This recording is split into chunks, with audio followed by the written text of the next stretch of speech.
إياكم ثم إياكم. قلوبنا قد تكون منكسرة لكن عزمنا قوي. رسالة نارية من بايدن إلى إيران ولبنان، وصديق إيران المقرب بوتين يرد: أمريكا تجاهلت مصالح الفلسطينيين والحل في الاستقلال، بينما يحاول العراق إيقاف هذه الحرب على طريقته الخاصة. وبقرار من السيسي تحرك مصري نحو غزة. لبنان يعلن عن نفسه خصما رسميا في الحرب ضد الإسرائيليين.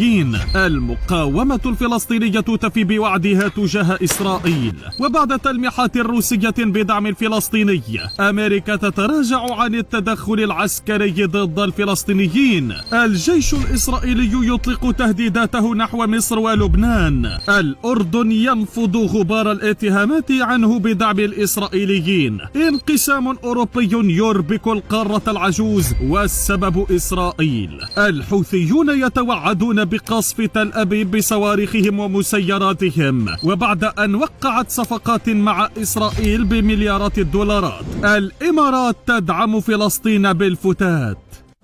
دائرة الحرب تتوسع.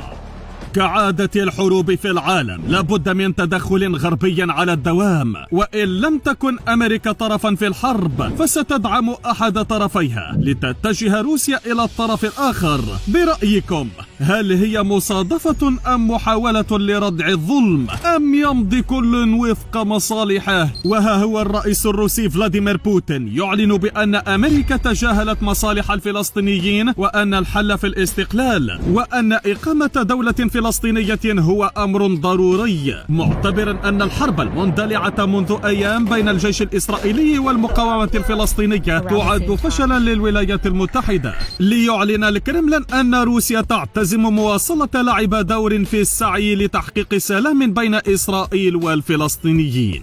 وبعد إظهار روسيا اهتمامها الكبير بقضية فلسطين، أعلن منسق الاتصالات الاستراتيجية بالبيت الأبيض جون كيربي تراجع واشنطن عن إرسال قوات أمريكية إلى إسرائيل، لأن ذلك لن يكون مفيدا في حل النزاع الفلسطيني الإسرائيلي، مضيفا أنه لا توجد خطط لإرسال قوات أمريكية على الأرض. يأتي هذا بعد أن قال مسؤول رفيع في البنتاغون إن قوات أمريكية خاصة مختصة بعمليات تحرير رهائن وصلت إلى إسرائيل. إليكم المصدر.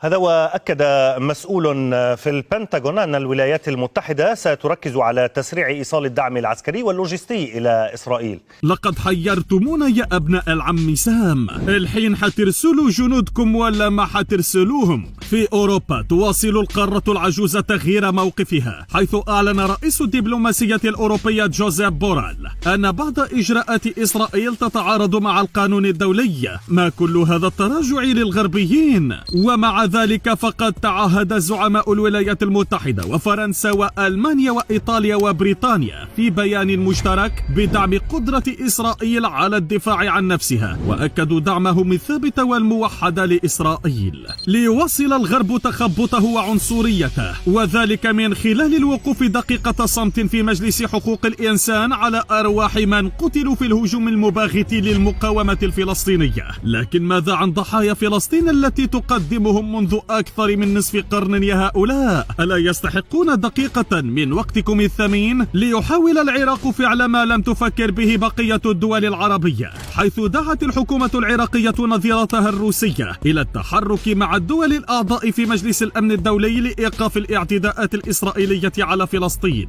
العرب يدخلون شيئا فشيئا في هذه الحرب، سواء شاءوا ذلك أم رغما عنهم. فها هو الأردن يحاول دحض تهمات عنه، فقد نفى الجيش الأردني ما قال إنها مزاعم كاذبة يجري تداولها حول استخدام القواعد العسكرية الأردنية من قبل الجيش الأمريكي لنقل إمدادات لإسرائيل التي تخوض حربا مع مقاومة فلسطين. أما في اليمن فأكد زعيم الحوثيين عبد الملك الحوثي على جهوزية اليمن للمشاركة بالقصف الصاروخي وبالمسيرات وأي خيارات عسكرية أخرى إذا تدخلت أمريكا بشكل مباشر في الحرب على فلسطين. فلسطين. الإمارات من جهتها تحركت أيضا، وذلك حين أمر محمد بن زايد آل نهيان رئيس دولة الإمارات بتقديم مساعدات عاجلة إلى الفلسطينيين بقيمة 20 مليون دولار لفلسطين 20 مليون دولار، بينما وقعتم صفقات ب10 مليارات دولار مع إسرائيل. ما رأيكم متابعينا؟ على ذات السياق وبقرار من الرئيس المصري عبد الفتاح السيسي، أعلن التحالف الوطني للعمل الأهلي التنموي في مصر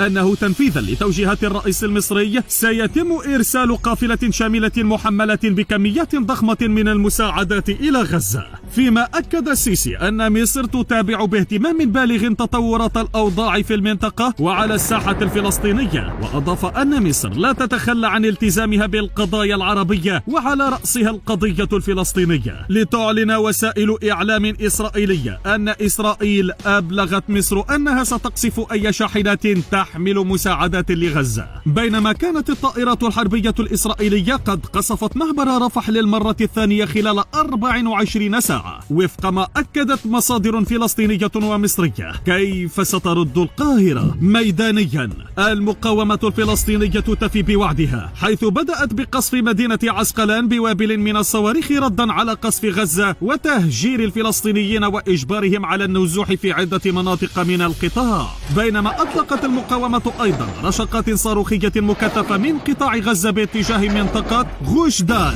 في تل أبيب وأسدود وقاعدة بالمخيم لتدوي صافرة الإنذار في تل أبيب. هذا وكان الناطق باسم المقاومة أبو عبيدة قد وجه إنذارا للمستوطنين في مدينة عسقلان بالخروج منها قبل 5:00 من مساء يوم أمس، لكن المستوطنين تجاهلوا ذلك لتصلهم الضربات الفلسطينية. هنا فاجأت المقاومة الإسرائيليين بهجمة مباغتة، حيث وردت أنباء عن تسلل مجموعة من الكومندوس البحري الفلسطيني إلى شواطئ عسقلان بحسب قناة RT. إلى ذلك زعم الجيش الإسرائيلي أنه قتل أكثر من 30 فلسطينيا قدموا من البحر دون الكشف عن تفاصيل إضافية، وهو ما يؤكد وصول الكومندوس الفلسطيني إلى عسقلان. لكن ما الذي جرى بعد ذلك غير معلوم.